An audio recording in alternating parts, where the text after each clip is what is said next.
Governor Walz celebrates Landmark Eco Act.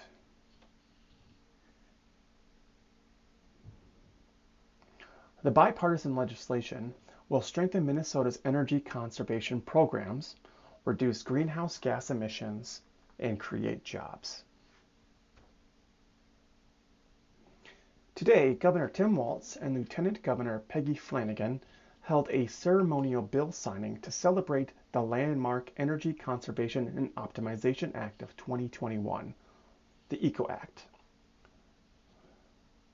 The ECO Act will strengthen Minnesota's energy conservation programs, reduce greenhouse gas emissions, and create local jobs across the state through electrical, heating and cooling, ventilation, and insulation installation projects in Minnesota homes and businesses.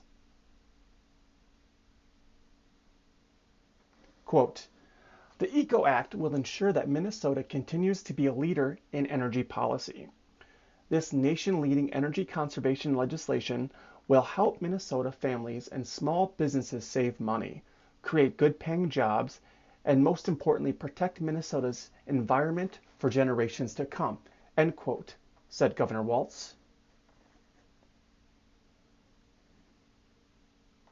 Quote, through the ECO Act, with investments in conservation and through Minnesota's energy and weatherization assistance programs, we are reducing the energy burden for Minnesotans who have been spending too much of their incomes to keep their homes cool in the summer and warm in the winter.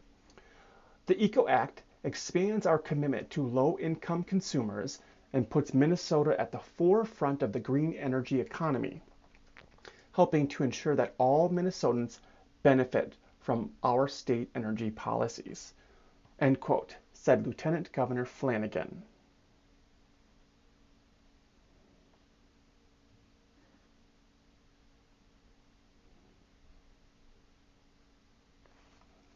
Quote, we know that when we make conservation investments in a home or a business, it saves the home or business owner money. It reduces the overall energy demands across the entire state. We also know that investing in energy conservation boosts the economy. For every $1 invested in energy conservation, there is $3.75 return on investment for Minnesotans, end quote, said Commerce Commissioner Grace Arnold. The ECO Act updates and expands Minnesota's Conservation Improvement Program, CIP.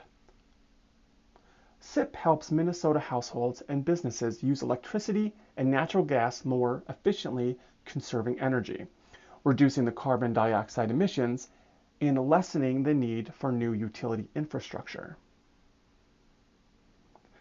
The changes to CIP include expanding eligibility for low-income households, requiring energy efficiency improvements for public schools and utility plans, increasing conservation goals for investor-owned utilities, and providing additional flexibility for cooperatives in meeting their conservation requirements and reducing paperwork requirements. Through CIP, the ECO Act creates local jobs through electrical, heating and cooling, ventilation, and insulation installation projects across the state. These projects are typically designed and carried out by local businesses and installed by state licensed contractors using locally sourced products.